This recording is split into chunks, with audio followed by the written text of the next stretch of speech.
हवेली के सामने बड़े मास्टर बेडरूम में शादी की लाल सफेद फूलों की सजावट महक रही थी। लेकिन उस कमरे का माहौल किसी बर्फीले तूफान की तरह ठंडा और भारी था। आरती लाल रंग के भारी ब्राइडल लहंगे में सजी, सिर पर घूंघट ताने बेड के कोने में सिमट कर बैठी हुई थी। उसके हाथों की मेहंदी अभी भी महक रही थी, लेकिन उसकी आंखों से लगातार बहते आंसू उसके गालों पर होते हुए लहंगे के पल्लू को भिगो रहे थे। उसका दिल डर और बेचैनी से तेजी से धड़क रहा था। तभी कमरे का भारी दरवाजा एक झटके से खुला और धड़ाम की आवाज के साथ बंद हो गया। आरती का पूरा बदन कांप उठा। उसने नजरें नहीं उठाई, लेकिन भारी जूतों की आहट से समझ गई कि देव कमरे में दाखिल हो चुका है। देव ने अपनी डिजाइनर शेरवानी के ऊपर के बटन खींचे, जिससे उसका दम घुट रहा था। वो तेज कदमों से चलकर सीधे बेड के पास आया और आरती के ठीक सामने आकर रुक गया। उसकी आंखों में शादी की कोई चमक या खुशी नहीं थी, बल्कि सिर्फ गुस्सा, नफरत और कड़वाहट की आग धधक रही थी।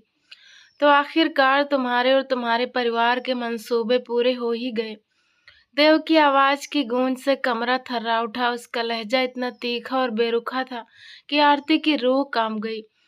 यही चाहती थी ना तुम? इसी दिन का इंतजार था तुम्हें। देव झुका और आरती के बेहद करीब आकर अपनी भारी और नर्म सांसें उसके चेहरे पर छोड़ते हुए बोला, पिताजी की पुरानी दोस्ती और खानदानी साख की आड़ लेकर तुमने इस घर की चौखट तो पार कर ली, लेकिन ये भूल कभी अपने दिमाग में मत लाना कि तुम देव राय की जिंदगी का हिस्सा बन चुकी हो। आरती ने अपने कांपते होठों से कुछ कहना चाहा। देव, मेरी बात सुनिए। चुप रहो। देव की आवाज में एक दहाड़ थी। उसने अपनी सख्त उंगलियों से आरती की ठुड्डी को ऊपर उठाते हुए उसका चेहरा अपने सामने किया, लेकिन गुस्से के अंधेपन में उसने उसकी आंखों में झांकने की भी जहमत नहीं उठाई। अपनी सफाई में एक शब्द भी मत कहना। तुम्हारे भाई ने मेरे पिता की मजबूरी और बिजनेस के वादे का फायदा उठाकर मुझे इस रिश्ते में बांधा है। मुझे मजबूर किया गया है, और जिस रिश्ते की बुनियाद ही मजबूरी पर टिकी हो, उसमें सिर्फ नफरत पनपती है। उसने झटके से अपना हाथ हटाया, मानो किसी कांटे को छू लिया हो। आरती का सिर नीचे की तरफ झुक गया और उसके गले से एक दबी हुई हिचकी निकल गई। और एक बात कान खोलकर सुन लो आरती। देव ने अपनी कलाई घड़ी उतारकर ड्रेसिंग टेबल पर जोर से पटकी। कल रात शहर के तमाम बड़े लोग हमारे रिसेप्शन में आने वाले हैं। मेरे परिवार की साख और मेरे डैड की इज्जत दांव पर है। अगर कल तुमने किसी के भी सामने अपना ये रोना धोना शुरू किया या कोई तमाशा खड़ा करने की कोशिश की, तो मुझसे बुरा कोई नहीं होगा। मैं तुम्हें इस घर में पत्नी का नाम तो दे सकता हूँ, लेकिन अपने दिल में या इस बिस्तर पर तुम्हें कभी जगह नहीं मिलेगी। तुम्हारी कोई हैसियत नहीं है मेरी नजरों में। देव के जहरीले शब्द आरती के सीने में किसी खंजर की तरह उतर गए। उसका सांस लेना दूभर हो गया। देव ने एक बार भी पीछे मुड़कर नहीं देखा। उसने अपने कोट को ठीक किया, अपनी गाड़ी की चाबी और मोबाइल उठाया और बिना एक पल रुके कमरे से बाहर निकल गया। दरवाजा दोबारा बंद होते ही आरती टूटकर फर्श पर बैठ गई। उसने अपने दोनों हाथों से अपना चेहरा छुपा लिया और फूट फूट कर रोने लगी। लाल जोड़े में सजी वो दुल्हन अपने ही अरमानों के मलबे पर बैठी रात भर सिसकती रही। आरती ने रोते रोते अपने भारी गहने एक एक करके उतारे और ड्रेसिंग रूम में जाकर एक सादे कॉटन के सूट में खुद को समेट लिया। वो सोफे के एक कोने में सिमट कर बैठ गई। उसके दिमाग में पुरानी यादें घूमने लगी। आरती को देव से कोई जबरन रिश्ता नहीं चाहिए था। उसे तो देव से बेइंतहा मोहब्बत थी। उसने देव को पहली बार करीब 1 साल पहले अपने भाई रोहित के ऑफिस की एक एनुअल पार्टी में देखा था।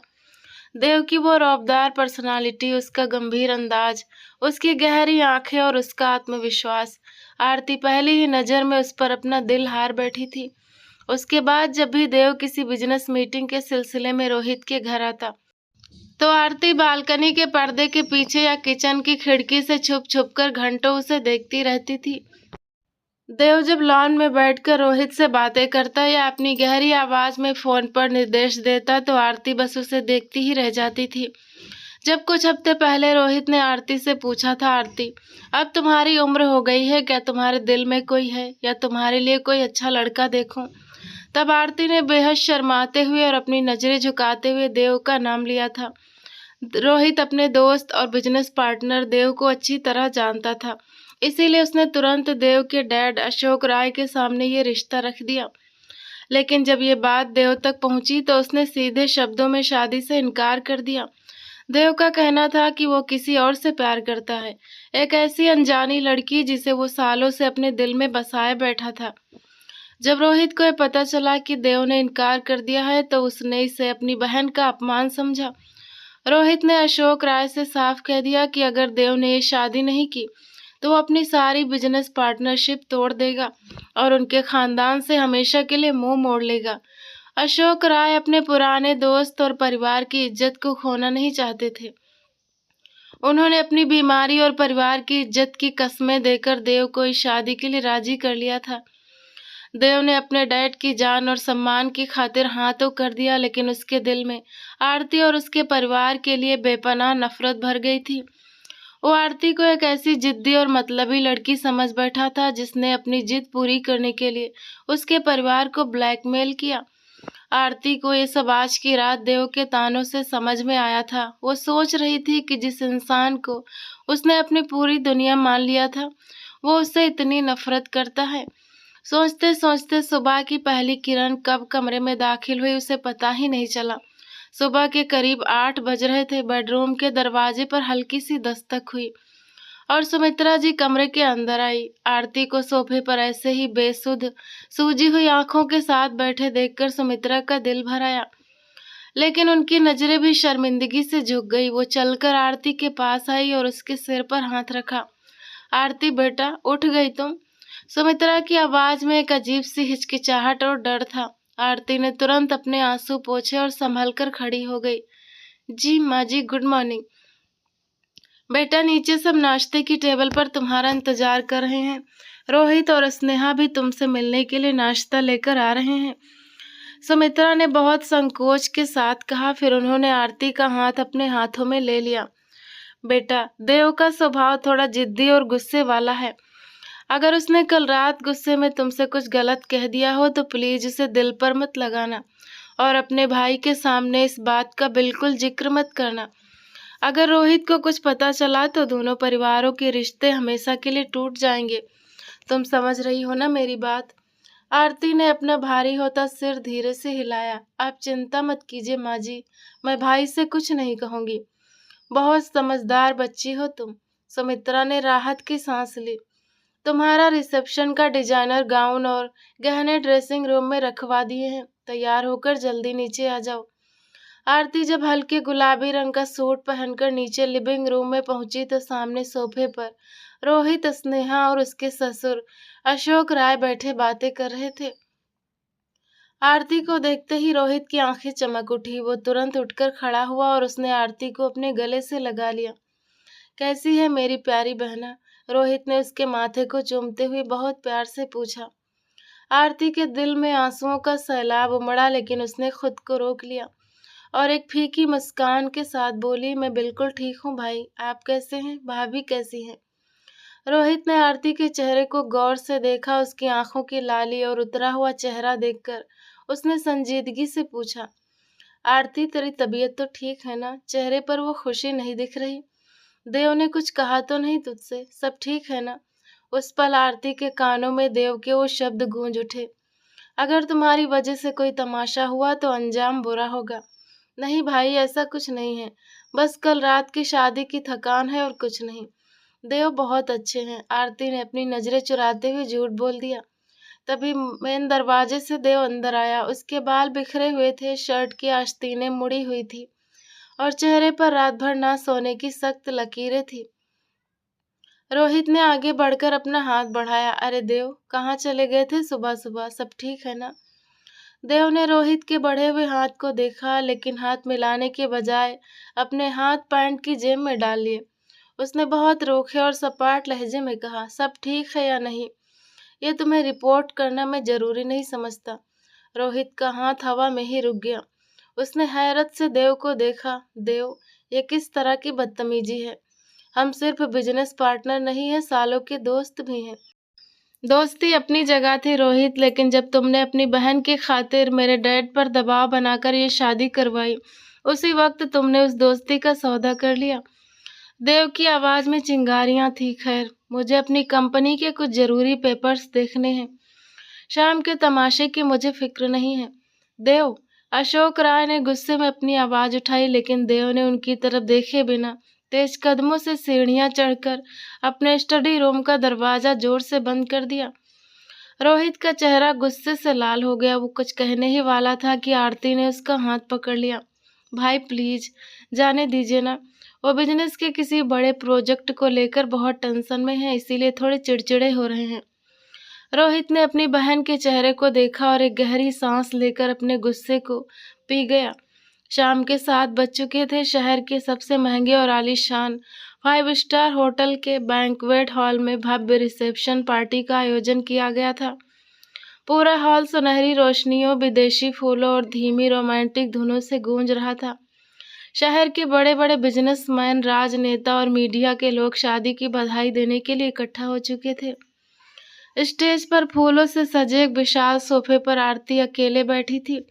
उसने स्लेटी और चांदी के काम वाला एक बेहद खूबसूरत भारी गाउन पहना हुआ था।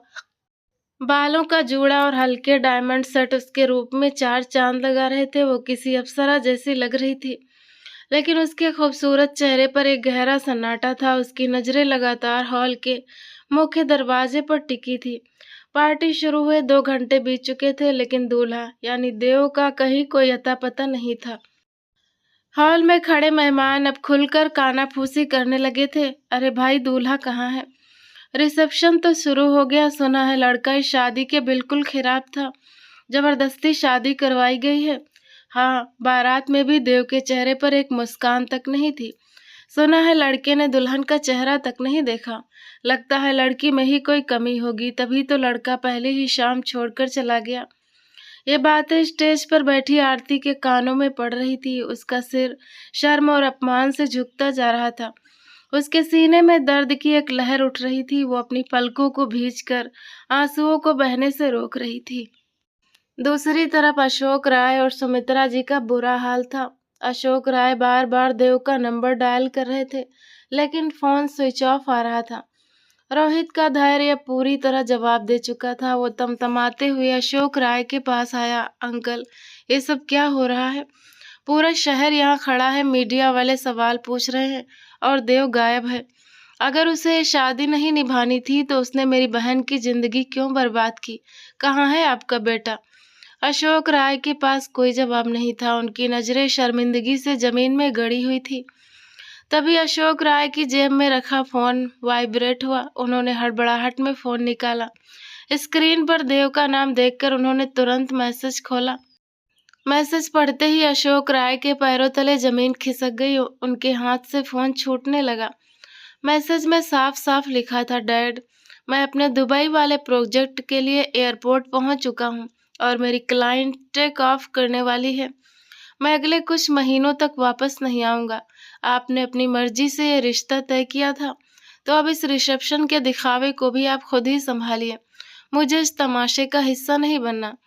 अशोक राय अपना दिल पकड़कर सोफे पर गिर पड़े। सुमित्रा जी के मुंह से एक दबी हुई चीख निकल गई। रोहित ने झपट्टा मारकर अशोक राय के हाथ से फोन छीन लिया। जैसे ही रोहित ने वो मैसेज पढ़ा, उसकी आंखें खून की तरह लाल हो गई। उसने गुस्से में अपनी दोनों मुट्ठियां भींच ली और फोन को अपनी हथेली में दबा लिया। उसके तन बदन में आग लग गई थी। मैं इस देव को जिंदा नहीं छोड़ूंगा, रोहित दहाड़ा। वो स्टेज की तरफ जाने लगा, लेकिन स्नेहा ने रोते हुए उसका हाथ पकड़ लिया। रोहित प्लीज शांत हो जाइए, यहाँ पहले ही बहुत तमाशा बन चुका है। अगर आप कुछ करेंगे तो आरती की और ज्यादा बदनामी होगी। हॉल में सन्नाटा छा गया था। मेहमान बिना खाना खाए या तरह तरह की बातें बनाते हुए धीरे धीरे बाहर निकलने लगे। स्टेज पर बिल्कुल अकेली बैठी आरती ने जब अपने भाई का गुस्सा और अपने ससुर की बेबसी देखी, तो वो समझ गई कि देव उसे पूरी दुनिया के सामने अकेला, बेइज्जत और लाचार छोड़कर जा चुका है। आरती ने चुपचाप अपनी आंखें बंद कर ली और एक गर्म आंसू उसके गाल से फिसलकर उसके डिजाइनर गाउन पर गिर पड़ा। उस भरे हॉल में सैकड़ों रोशनियों के बीच आरती की जिंदगी में एक ऐसा अंधेरा छा चुका था जिसका कोई अंत नजर नहीं आ रहा था। होटल के रिसेप्शन में मचे हंगामे के बाद जब रोहित और स्नेहा अपने घर लौटे तो घर में भारी तनाव का माहौल था।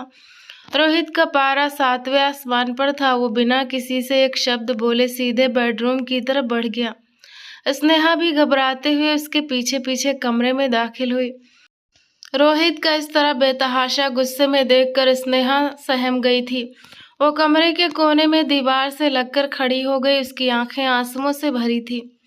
उसे डर था कि देव की इस हरकत और आरती के अपमान का गुस्सा कहीं रोहित उनके रिश्ते पर ना निकाल दे। रोहित प्लीज मेरी बात सुनिए। स्नेहा की आवाज कांप रही थी। उसकी हिचकी बंध गई।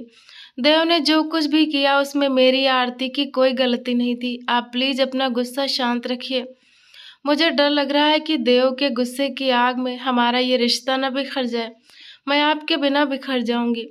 रोहित ने हैरत से मुड़कर अपनी पत्नी को देखा। स्नेहा के गाल आंसुओं से भीगे हुए थे और वो डर के मारे बुरी तरह कांप रही थी। स्नेहा को इस बेबसी के आलम में देखते ही रोहित के अंदर का सारा गुस्सा पल भर में पिघल गया। उसकी आंखों में छाई नफरत की जगह बेपनाह प्यार और पछतावे ने ले ली। वो आगे बढ़ा और उसने बहुत ही नरमी से स्नेहा के दोनों हाथ थाम लिए। फिर उसने उसे खींचकर अपने सीने से लगा लिया। स्नेहा तुम पागल हो क्या?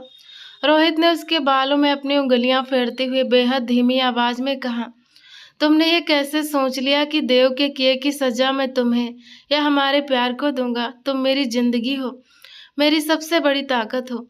देव की नासमझी और उसके अहंकार से हमारा प्यार कभी कमजोर नहीं हो सकता। स्नेहा ने अपनी भीगी आंखें उठाकर रोहित के चेहरे को देखा, जहां सिर्फ और सिर्फ उसके लिए गहरा समर्पण था।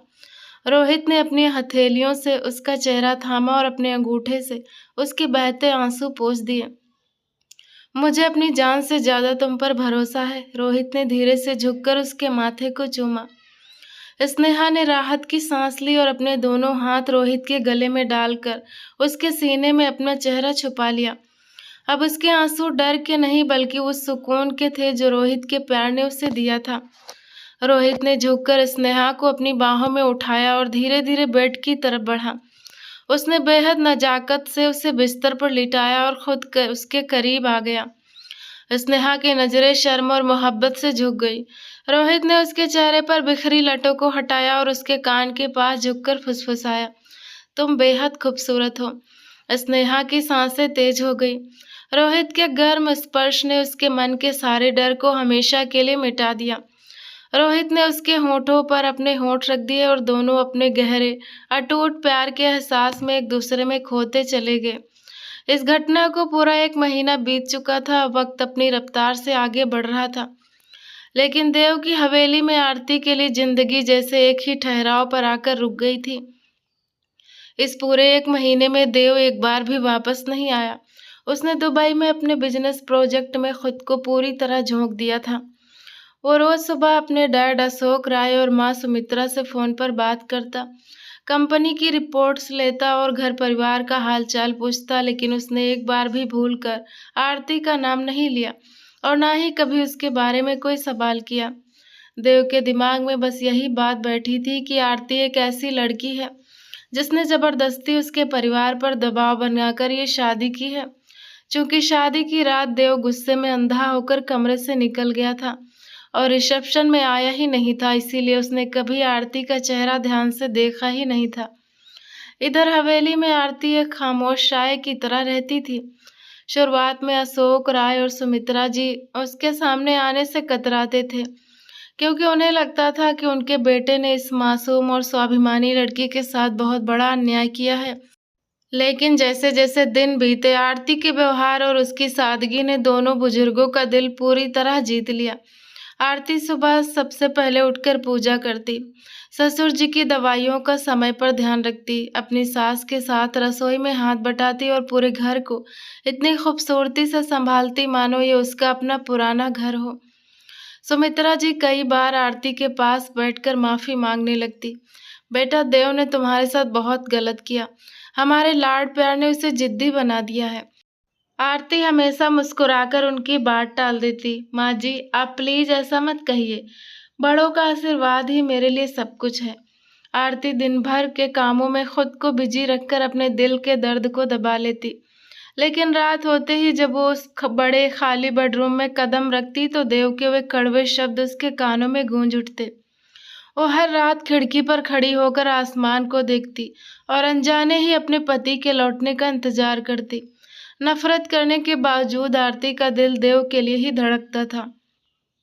एक सुबह का समय था, धूप आंगन में धीरे धीरे फैल रही थी। अशोक राय अपने कमरे में सोफे पर बैठकर अखबार पढ़ रहे थे और सुमित्रा जी पास ही चाय की ट्रे सजा रही थी। अचानक अशोक राय जी के हाथ से अखबार छूट गया। उन्होंने अपने सीने के बाईं तरफ जोर से हाथ रखा और उनकी सांसें उखड़ने लगी।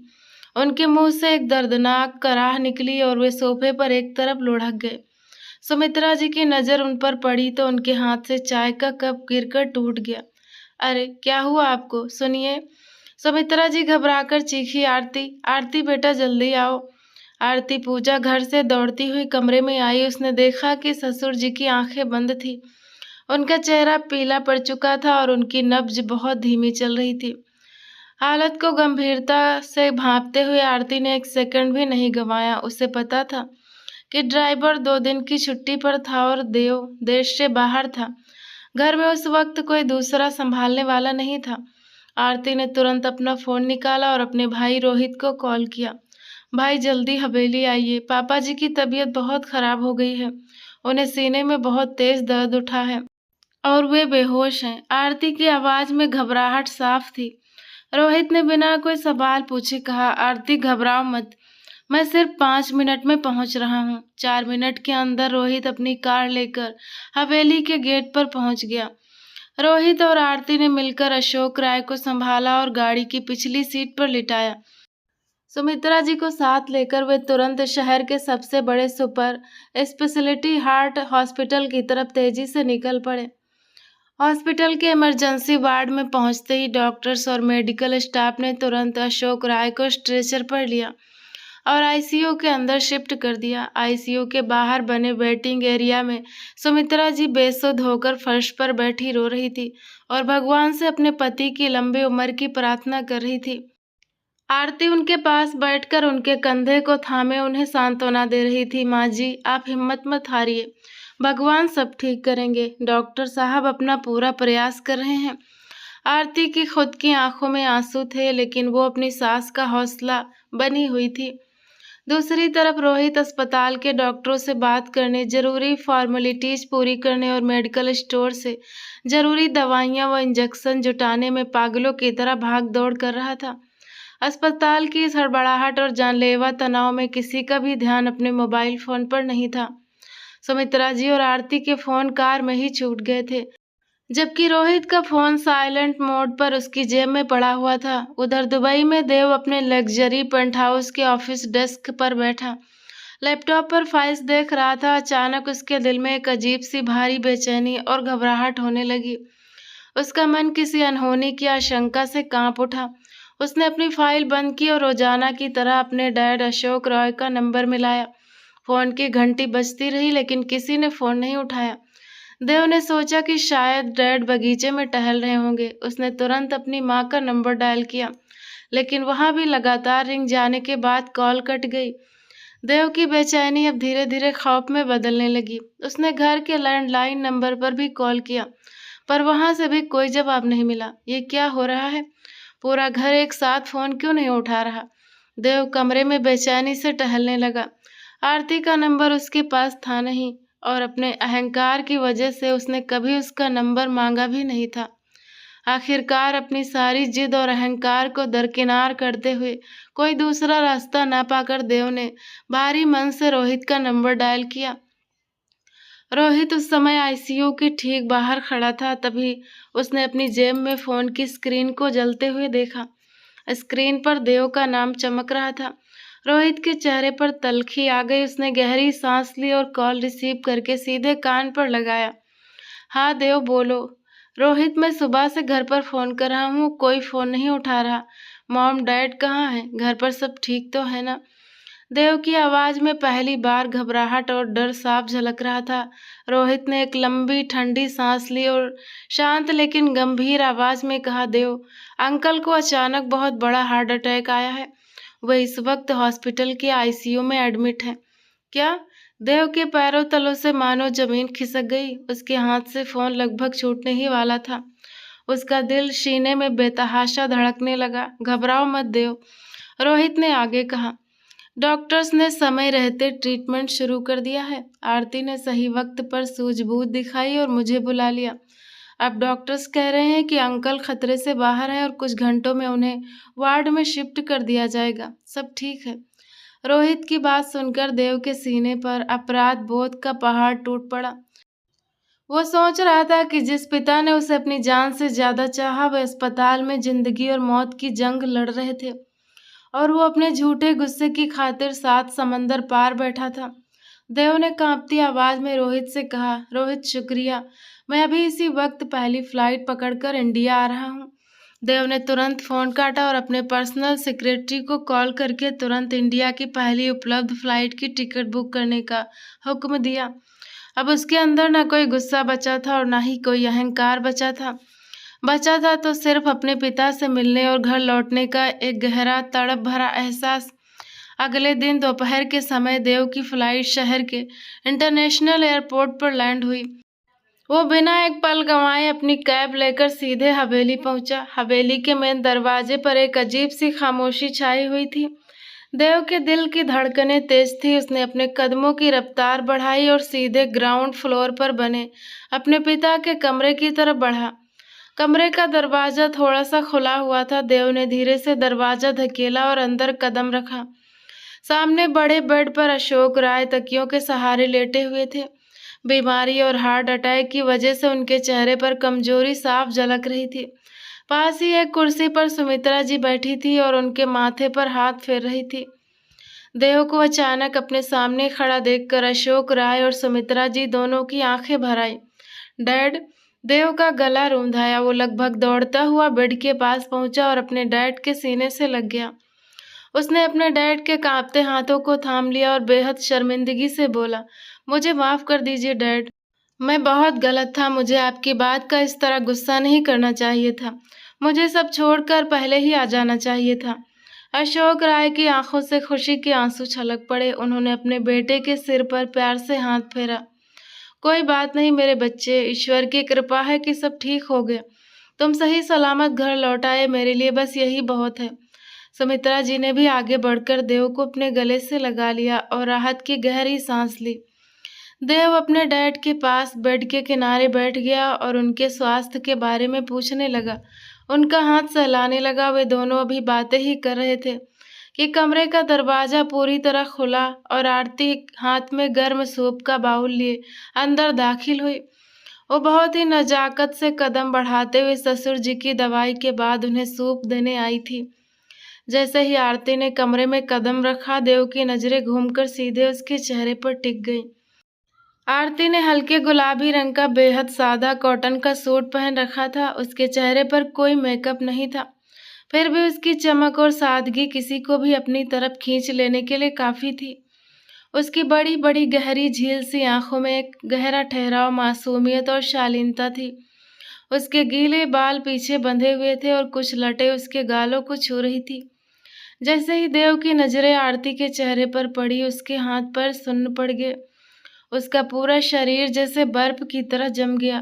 देव का दिल इतनी तेजी से धड़का कि उसे लगा सीने की पसलियां टूट जाएंगी। उसके दिमाग में एक जोरदार धमाका हुआ। वो हक्का बक्का होकर आरती को देखता ही रह गया, क्योंकि ये चेहरा, ये झील जैसी मासूम आंखें, ये भोलापन उसके लिए अजनबी नहीं था। ये वही चेहरा था जिसे वो पिछले 3 सालों से अपनी जिंदगी के हर एक पल, हर एक सांस में याद करता आ रहा था। देव का दिमाग तेजी से समय के पहियों को पीछे घुमाने लगा और उसकी आंखों के सामने 3 साल पुराना और खूबसूरत दृश्य बिल्कुल साफ होकर तैरने लगा। यह घटना ठीक 3 साल पहले की थी। देव अपने दोस्तों के साथ वीकेंड पर हिमाचल के मनाली की खूबसूरत वादियों में घूमने गया हुआ था। वहाँ पहाड़ों के बीच एक हेरिटेज आर्ट गैलरी और एग्जीबिशन लगी हुई थी। देव गैलरी के बाहर बालकनी में खड़ा था और दूर फैली धुंध और पहाड़ों के नज़ारे को देख रहा था। उसी दौरान वहां शहर के एक बड़े आर्ट कॉलेज की छात्राओं का ग्रुप आया हुआ था। सभी लड़कियां हंसती मुस्कुराती तस्वीरें खींच रही थी। तभी देव की नज़र एक खूबसूरत लड़की के हैंगिंग ब्रिज झूले वाले पुल के किनारे खड़ी लड़की पर पड़ी। उसने सफेद रंग का कुर्ता प्लाजो पहना रखा था और हवा में उसकी लंबी जुल्फें लहरा रही थी।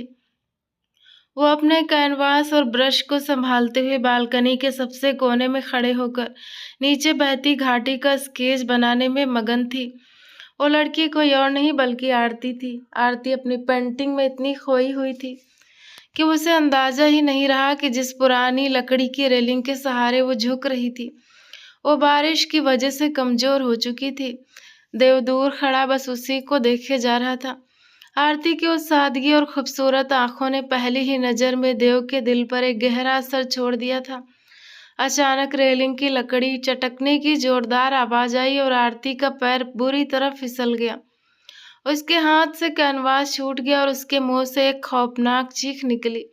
उसका संतुलन बिगड़ा और वो सीधे गहरी पहाड़ी खाई की तरफ गिरने लगी।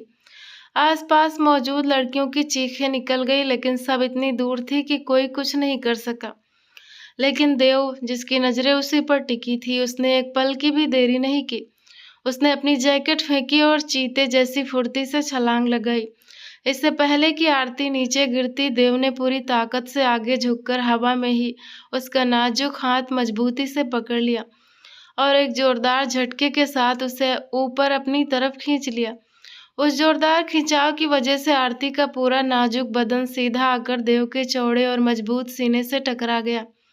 आरती का सिर ठीक देव के दिल के ऊपर था, जहां देव की धड़कनें बेतहाशा दौड़ रही थी। आरती डर के मारे थर-थर कांप रही थी। जब उसने धीरे से अपनी आंखें खोली तो उसकी गहरी झील जैसी आंखें सीधे देव की आंखों से जा टकराई। दोनों एक दूसरे की आंखों में इस तरह खो गए मानो आसपास की पूरी दुनिया थम गई हो। चारों तरफ हवा की सरसराहट थी, लेकिन उन दोनों के लिए हर तरफ गहरा सन्नाटा छा चुका था। देव ने आरती के कांपते हुए शरीर को अपनी मजबूत बाहों में थाम रखा था। उस पल देव को ऐसा लगा जैसे ये लड़की सिर्फ एक अजनबी नहीं बल्कि उसकी रूह का खोया हुआ हिस्सा है। आरती ने जब खुद को एक अनजान लड़के की बाहों में पाया तो वो शर्म और संकोच से लाल हो गई। उसने झटके से खुद को देव से अलग करना चाहा, लेकिन उसके खुले बाल देव की शर्ट के बटन में बुरी तरह उलझ चुके थे। आरती ने घबराहट में बाल छुड़ाने की कोशिश की तो उसे हल्का सा दर्द हुआ और उसके होंठों से एक धीमी सी सिसकी निकल गई।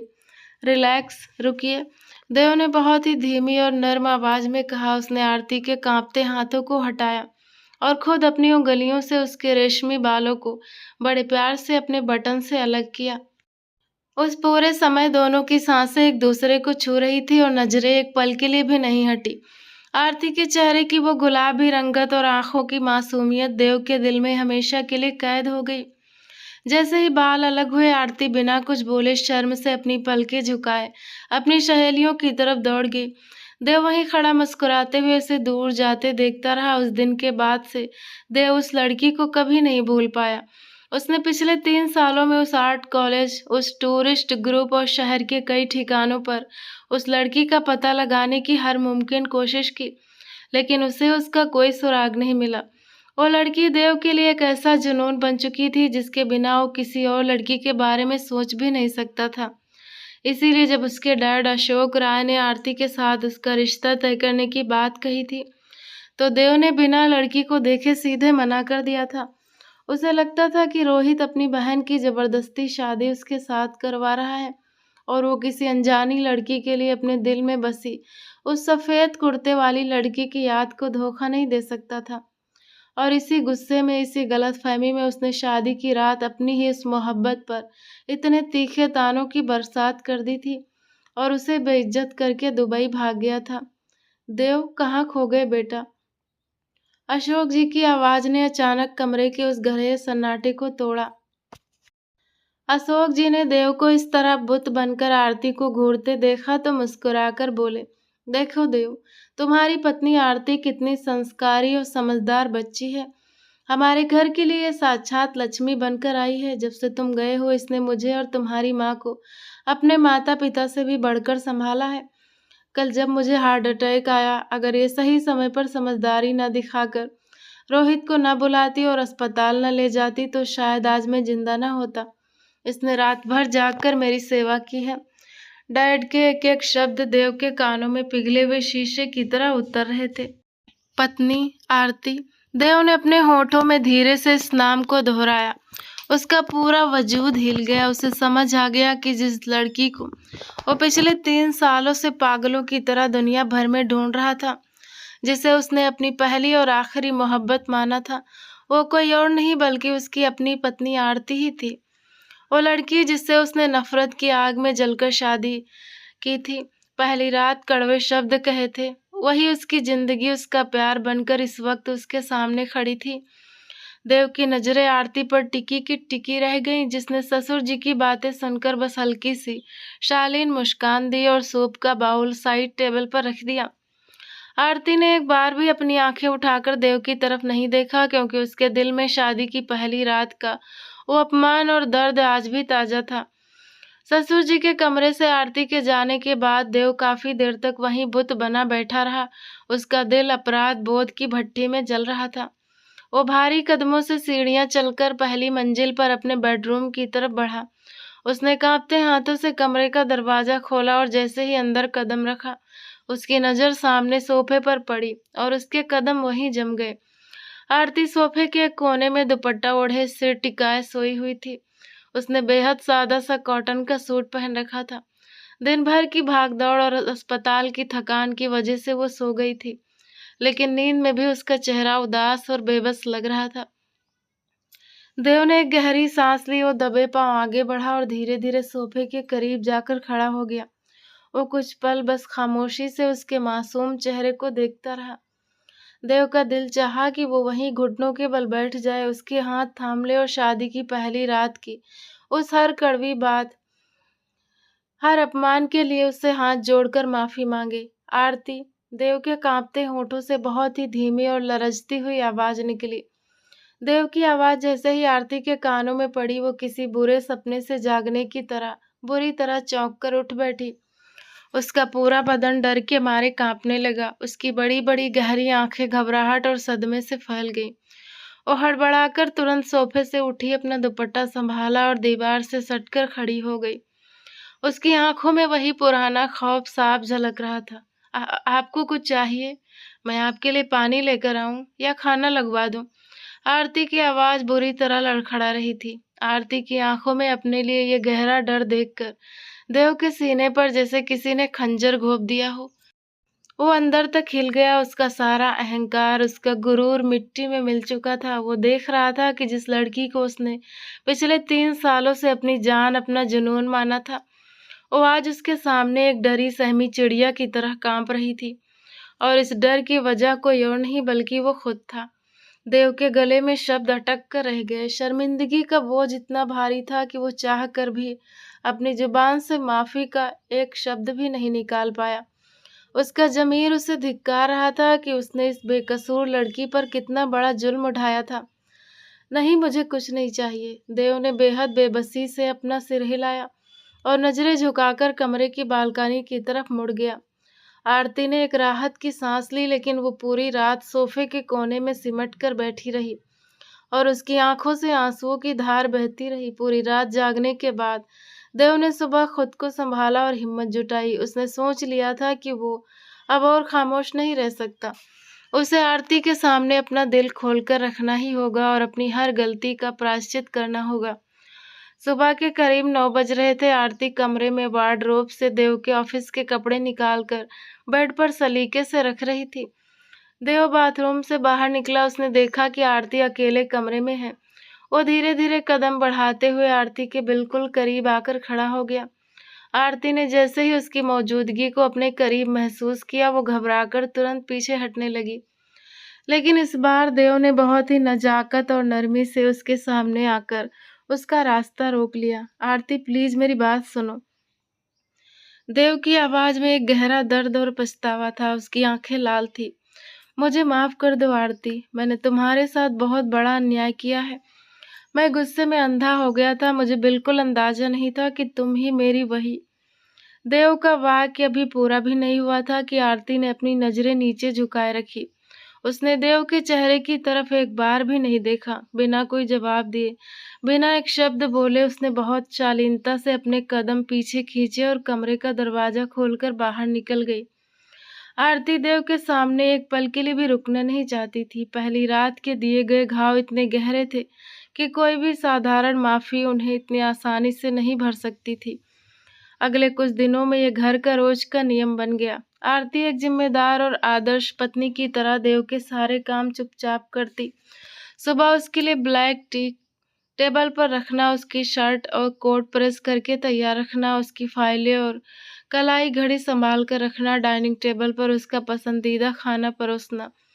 वो देव की हर जरूरत का ख्याल रखती थी, लेकिन एक रोबोट की तरह, पूरी तरह खामोश और भावहीन। जैसे ही देव उसके करीब आकर बात करने या अपनी सफाई देने की कोशिश करता, आरती बिना कुछ कहे बड़ी नजाकत से वहां से हट जाती। उसने देव से बातचीत के सारे रास्ते पूरी तरह बंद कर दिए थे, क्योंकि जब भी आरती देव को देखती या उसकी भारी आवाज सुनती, उसके दिमाग में शादी की उस पहली रात के वे तीखे और जहरीले ताने गूंजने लगती। इस रिश्ते में सिर्फ एक छत साझा होगी, मेरा दिल कभी नहीं। तुम्हारे भाई ने मेरे पिता की मजबूरी का फायदा उठाकर ये शादी करवाई है। तुम्हारी कोई हैसियत नहीं है मेरी नजरों में। ये शब्द आरती के स्वाभिमान पर लगे हुए गहरे घाव थे, जो देव की इन छोटी मोटी कोशिशों से भर नहीं पा रहे थे। आरती ने अपने दिल के इर्द गिर्द खामोशी की एक बहुत मजबूत दीवार खड़ी कर ली थी। दूसरी तरफ घर में माँ जी सुमित्रा जी का हाल अजीब हो चुका था। वे पिछले कई दिनों से देख रही थी कि उनका इकलौता स्वाभिमानी और जिद्दी बेटा, जो कभी किसी के आगे नहीं झुका, उसने कभी किसी से माफी नहीं मांगी, वो अब इस नई बहू के पीछे पीछे घूम रहा है। देव ऑफिस जाने से पहले आरती का चेहरा देखने के बहाने ढूंढता। शाम को जल्दी घर लौटकर आरती के इर्द गिर्द रहने की कोशिश करता, और आरती के एक रूखे व्यवहार पर उसके चेहरे पर मायूसी छा जाती। सुमित्रा जी को आरती से कोई सीधी दुश्मनी नहीं थी। वे जानती थी कि आरती बहुत अच्छी बच्ची है, जिसने उनके पति की जान बचाई है, लेकिन अपने लाडले रसूखदार बेटे को एक लड़की के सामने इस तरह बेबस, झुका हुआ और बेचैन देखना उनके ममता भरे अहंकार को बर्दाश्त नहीं हो रहा था। वे जब भी किचन में आरती को काम करते देखती तो उनके मन में एक अजीब सी जलन और असहजता होने लगती। वे चाहती थी कि देव का रुतबा हमेशा बड़ा रहे, लेकिन अशोक राय के डर और आरती के शांत सुलझे हुए स्वभाव की वजह से वे खुलकर कुछ बोल भी नहीं पाती थी और अंदर ही अंदर कुढ़ती रहती थी। देव पूरी तरह समझ चुका था कि सिर्फ सामान्य माफी मांगने से आरती का टूटा हुआ दिल नहीं जुड़ेगा। आरती उसके लिए कोई साधारण जिम्मेदारी नहीं थी, बल्कि वो तो उसकी पिछले 3 सालों की इबादत, उसका सबसे खूबसूरत सपना थी। देव ने बालकनी में खड़े होकर ठंडी हवा के बीच एक गहरा फैसला लिया। आरती ने मेरे लिए बहुत से दर्द झेले हैं, अब मुझे उसे जताना ही होगा कि वो मेरे लिए क्या मायने रखती है। मुझे अपनी उस 3 साल पुरानी मोहब्बत को हर हाल में मनाना होगा। देव के दिमाग में अब एक बेहद खूबसूरत, सरप्राइजिंग और दिल को छू लेने वाले प्लान की शुरुआत हो चुकी थी। देव ने तय कर लिया था कि वो अपनी जिंदगी की सबसे बड़ी खुशी को अब खुद से दूर नहीं रहने देगा। उसने आरती का दिल जीतने के लिए एक खास शाम की योजना बनाई। शाम ढलते ही देव ने अपने बेडरूम से जुड़ी बड़ी खुली छत को बेहद खूबसूरत से सजवाया। हल्की ठंडी हवाओं के बीच पूरे टेरेस पर वार्म फेरी लाइट्स और लाल गुलाबों की लड़ियां सजाई गई थी। बीच में रखे एक खूबसूरत कांच के टेबल पर डार्क चॉकलेट केक रखा था, जिस पर सफेद क्रीम से बड़े अक्षरों में लिखा था, मेरी जिंदगी आरती। हवा में ताजे गुलाबों की महक तैर रही थी। देव ने घर के स्टाफ के जरिए आरती को यह कहकर टेरेस पर बुलवाया कि पौधों के पास कोई जरूरी चीज देखनी है। आरती जैसे ही टेरेस का कांच का दरवाजा खोलकर अंदर आई, सामने का खूबसूरत नजारा देखकर उसके कदम वहीं थम गए। वो हैरान नजरों से लाइट्स और गुलाबों को देख ही रही थी कि पीछे देव आया। उसने बेहद नजाकत और अपनेपन से आरती को पीछे से अपनी बाहों के घेरे में ले लिया। आरती इस अचानक हुए स्पर्श से घबरा गई और उसने खुद को छुड़ाने की कोशिश की। देव, ये क्या कर रहे हैं आप? छोड़िए मुझे। लेकिन देव ने अपनी पकड़ ढीली नहीं की। उसने बहुत नरमी से उसे अपने सीने से सटाए रखा। आरती प्लीज, आज मत जाओ। देव की आवाज में एक गहरा दर्द और तड़प थी। उसने आरती के कानों के पास झुककर फुसफुसाया, मुझे माफ कर दो आरती। मैं पिछले 3 सालों से जिस लड़की की एक झलक के लिए पागलों की तरह तड़प रहा था, वो तुम ही हो। मनाली में जब मैंने तुम्हें उस हैंगिंग ब्रिज से गिरने से बचाया था, उसी पल मैं अपना दिल तुम्हें दे बैठा था। मुझे नहीं पता था कि जिसे मैं दुनिया भर में ढूंढ रहा था, वो तुम ही हो। मैंने गुस्से के अंधेपन में अपनी ही सबसे बड़ी खुशी को इतनी तकलीफ दी। तुम्हें जो सजा देनी है दे दो, पर इस तरह खामोश रहकर मुझसे दूर मत रहो। मैं तुम्हारे बिना बिखर जाऊंगा। देव के इन सच्चे कांपते शब्दों और उसकी नम आंखों ने आरती के दिल पर जमी सारी बर्फ पिघला दी। उसने मुड़कर देव के चेहरे को देखा, जहां सिर्फ और सिर्फ पछतावा और बेपनाह मोहब्बत थी। आरती के सब्र का बांध टूट गया। वो फूट फूट कर रोते हुए देव के सीने से लग गई और अपने नन्हे हाथों से हल्के हल्के उसके सीने पर मारने लगी। देव ने मुस्कुराते हुए उसके बहते आंसुओं को अपने हाथों से पोंछा और उसे अपनी गोद में उठा लिया। देव आरती को गोद में लिए हुए टेरेस से सीधे बेडरूम में ले आया। उसने आरती को बेहद प्यार से बेड पर बिठाया और खुद उसके करीब आ गया। आरती का चेहरा शर्म और अपनेपन से लाल हो रहा था। देव ने आरती की गहरी झील जैसी मासूम आंखों में देखा।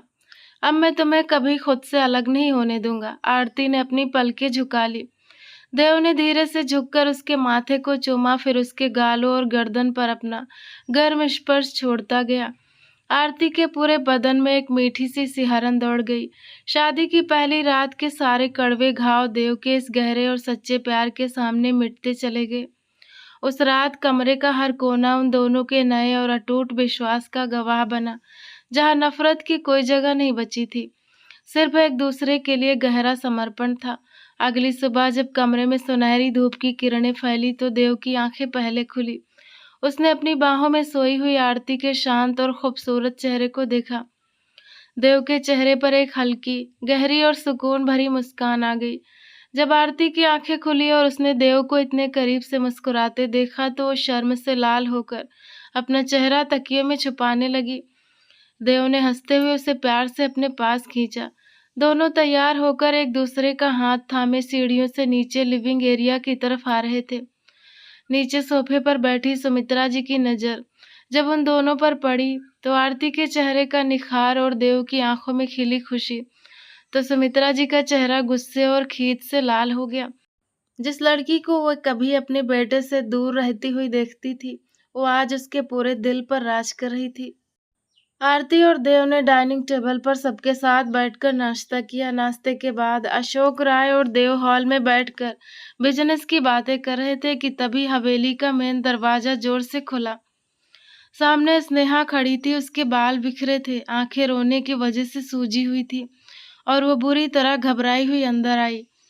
उसकी ये हालत देखकर हॉल में बैठे देव, आरती, अशोक और सुमित्रा जी हैरान होकर सोफे से खड़े हो गए। स्नेहा रोते हुए सीधे सुमित्रा जी के पास पहुंची और कांपती आवाज में बोली, माँ जी, रोहित को सब कुछ पता चल गया है। उन्होंने हमारी सारी पुरानी बातें सुन ली हैं।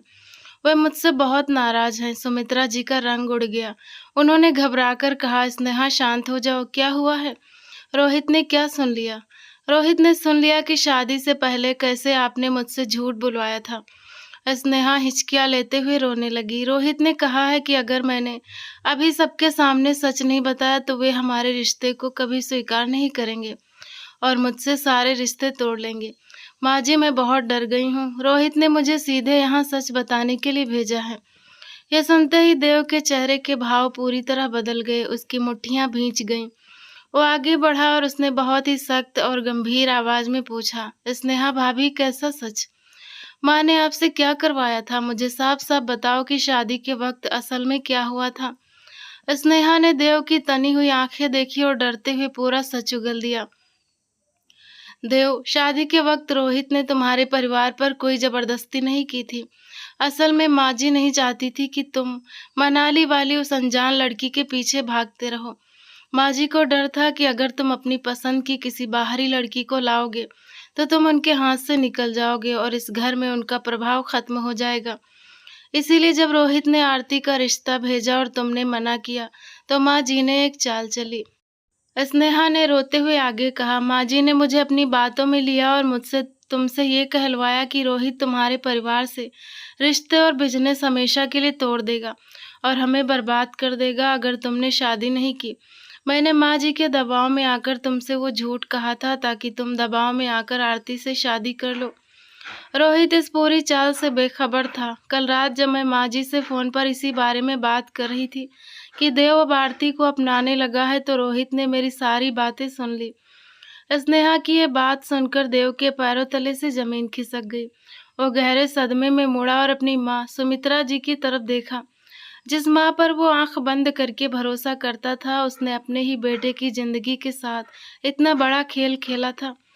अशोक राय भी गुस्से और शर्म से कांपने लगे कि उनकी पत्नी ने इतने घटिया तरीके से पूरे परिवार की खुशियों को दांव पर लगा दिया। देव का गुस्सा अपनी माँ पर फूट पड़ा। माँ, मुझे यकीन नहीं हो रहा कि आपने अपने ही बेटे के साथ ऐसा किया।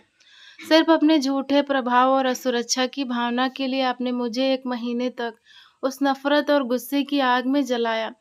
आपने मुझे उस बेकसूर लड़की पर ताने कसने और उसे बेइज्जत करने पर मजबूर कर दिया, जिसकी कोई गलती नहीं थी। अगर डैड को उस दिन कुछ हो जाता तो इसकी जिम्मेदार सिर्फ आप होती। सुमित्रा जी शर्मिंदगी से अपना सिर झुकाए खड़ी रहीं। उनके पास अपनी सफाई में कहने के लिए एक शब्द नहीं था। देव के चेहरे पर एक गहरी सुकून भरी मुस्कान आई। उसने अपनी माँ की आंखों में देखते हुए कहा, लेकिन माँ, आपकी कोई भी चाल मेरी तकदीर को नहीं बदल सकी, क्योंकि जिस लड़की को आप मुझसे दूर करना चाहती थी, भगवान ने उसी लड़की को मेरी पत्नी बनाकर इस घर में भेज दिया। आरती ही मेरी वो 3 साल पुरानी वाली मोहब्बत है। देव ने पीछे मुड़कर पूरे हक और प्यार से आरती का हाथ अपने हाथ में लिया। आरती की आंखें देव के इस अडिग रूप और सच को जानकर भर आईं। देव ने फिर स्नेहा की तरफ देखा। भाभी, आप रोना बंद कीजिए। रोहित मेरा भाई जैसा दोस्त है। मैं खुद उससे बात करूंगा और उसे सब समझा दूंगा। हमारे बीच कुछ गलत नहीं होगा, ये मेरा वादा है। स्नेहा ने राहत की सांस ली। देव आरती का हाथ पकड़े हुए पूरे गर्व के साथ उसे लेकर वापस अपने कमरे की तरफ बढ़ गया, जहां अब उनकी जिंदगी की एक नई खूबसूरत और बेदाग सुबह उनका इंतजार कर रही थी। स्नेहा के जाने के बाद देव आरती का हाथ थामे सीधे अपने बेडरूम में आया और उसने कमरे का दरवाजा बंद कर दिया। उसने आरती को अपने सामने खड़ा किया और उसकी गहरी झील जैसी आंखों में झांकने लगा। आरती के दिल में अभी भी कई सवाल उमड़ रहे थे। उसने अपनी पलकें उठाई और बेहद धीमी आवाज में पूछा, देव, आपने नीचे सबके सामने कहा और कल रात भी कह रहे थे कि आप मुझसे 3 सालों से प्यार करते हैं, लेकिन हम तो एक दूसरे को जानते भी नहीं थे। फिर आप मुझे पहली अपनी मोहब्बत कैसे कह सकते हैं? देव के चेहरे पर एक दिलकश मुस्कान आ गई। उसने आरती के दोनों हाथों को अपनी हथेलियों में समेट लिया और उसे बेड के किनारे बिठाते हुए खुद उसके बिल्कुल करीब बैठ गया। आरती, क्या तुम्हें 3 साल पहले मनाली की वो आर्ट गैलरी याद है? देव ने उसकी आंखों में देखते हुए याद दिलाया, जब तुम हैंगिंग ब्रिज की रेलिंग पर खड़ी पहाड़ों का स्केच बना रही थी और अचानक लकड़ी की पुरानी रेलिंग टूटने से तुम्हारा पैर फिसल गया था। तुम गहरी खाई में गिरने ही वाली थी। तभी मैंने तुम्हारा हाथ हवा में थामा था और तुम्हें ऊपर खींचा था। जब तुम मेरे सीने से टकराई थी तो तुम्हारे खुले बाल मेरी शर्ट के बटन में उलझ गए थे। देव ने बहुत प्यार से आरती के चेहरे की लट को उसके कान के पीछे किया। मैं उसी दिन से तुम्हारी इन खूबसूरत आंखों का दीवाना बन चुका था आरती। मैंने तुम्हें हर जगह ढूंढा पर मुझे तुम्हारा नाम और पता नहीं मिला। मुझे क्या पता था कि किस्मत इतनी मेहरबान होगी कि जिस लड़की को मैं दुनिया भर में तलाश रहा था वही रोहित की बहन बनकर मेरी जिंदगी में आ जाएगी। देव की बातें सुनकर आरती का दिल तेजी से धड़कने लगा। उसके दिमाग में वो धुंधला सा वाकया याद आया, लेकिन उसने मासूमियत से देव को देखा। लेकिन उस वक्त तो मैं बहुत डर गई थी। मुझे तो आपका चेहरा भी ठीक से याद नहीं रहा था। देव ने मुस्कुराते हुए आरती के दोनों गालों को अपने हाथों के प्याले में भर लिया। अच्छा, तो अब तुम मुझे बताओ कि तुम्हें मुझसे प्यार कब हुआ? तुमने शादी के लिए मेरा नाम क्यों लिया था? देव का यह सवाल सुनते ही आरती की नजरें शर्म से झुक गई और उसके गोरे गालों पर एक प्यारी सी गुलाबी रंगत छा गई।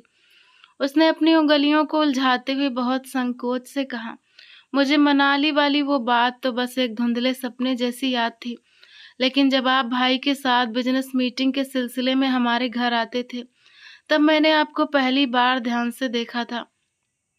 आपका वो आत्मविश्वास, आपका गंभीर अंदाज़ और आपकी पर्सनालिटी मेरे दिल में उतर गई थी। मैं बालकनी के पर्दे के पीछे और खिड़की से छुप-छुप कर आपको देखती थी, जब आप लॉन में बैठकर बातें करते थे।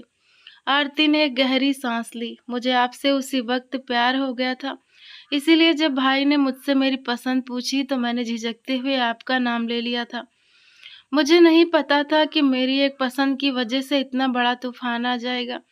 आरती का ये मासूम और सच्चा इकरार सुनकर देव का दिल खुशी और प्यार से भर गया। आरती जिस तरह शर्म और नजाकत से उसके सामने सिमट रही थी, उसने देव के अंदर के सारे जज्बातों को जगा दिया। आरती, देव ने एक गहरी सुलगती फुसफुसाहट के साथ उसे अपनी बाहों में खींच लिया। देव ने झुककर आरती की कांपती पलकों और उसके गुलाबी होठों पर अपना गहरा लम्स छोड़ दिया। आरती देव के इस दीवाने अंदाज के आगे खुद को रोक नहीं पाई और उसकी बाहों में पिघलती चली गई। कमरे का माहौल उनके प्यार, सांसों की गर्माहट और एक दूसरे के प्रति अटूट समर्पण से महक उठा। अगली सुबह का सूरज एक नई उम्मीद और शांति लेकर आया। रोहित सुबह सुबह हवेली पहुंचा। उसके चेहरे पर अब भी कल की बातों की वजह से थोड़ी गंभीरता थी। जब देव और आरती सीढ़ियों से नीचे उतरे तो देव ने सीधे जाकर रोहित के कंधे पर हाथ रखा। रोहित मेरे भाई, देव ने बहुत ही सच्चे और शर्मिंदा लहजे में कहा, मुझे माफ कर दे यार। इस पूरे मामले में मेरी माँ की गलतफहमी और उनका डर शामिल था। स्नेहा भाभी ने जो कुछ कहा वो सिर्फ माँ के दबाव में आकर कहा था। तू तो जानता है भाभी ऐसी नहीं है, प्लीज उन्हें माफ कर दे। और देख, आरती मेरे साथ बहुत खुश है, तो उसकी तरफ से बिल्कुल बेफिक्र हो जा। ये वही लड़की है जिसे मैं 3 साल से ढूंढ रहा था और अब ये मेरी पूरी जिंदगी है। रोहित ने जब देव की आंखों में अपने दोस्त के लिए सच्चा पछतावा और अपनी बहन के लिए बेपनाह प्यार देखा, तो उसका सारा गुस्सा खत्म हो गया। रोहित ने मुस्कुराते हुए देव को गले से लगा लिया। दोनों दोस्तों ने बैठकर पुरानी गलतफहमियों को हमेशा के लिए पीछे छोड़ दिया। काफी देर बातें करने के बाद रोहित ने स्नेहा का हाथ थामा और दोनों मुस्कुराते हुए अपने घर के लिए रवाना हो गए। सुमित्रा जी भी अपनी गलतियों का एहसास करते हुए खुद को बदल चुकी थी। घर में अब सिर्फ सुकून और प्यार का माहौल था। देव मुड़ा और उसने आरती की तरफ देखा, जो अपनी खूबसूरत आंखों से सिर्फ उसी को देख रही थी। देव ने शरारत से अपनी एक भौं उठाई, तो मिसेस देव राय, तैयार हो जाइए, आज हम दोनों एक लंबी ड्राइव पर बाहर जा रहे हैं। आरती ने मुस्कुराकर अपना हाथ देव के हाथ में दे दिया। कुछ ही देर में देव की लग्जरी कार शहर की खूबसूरत खुली और चौड़ी सड़कों पर दौड़ रही थी। ठंडी हवा के झोंके आरती की जुल्फों को उड़ा रहे थे।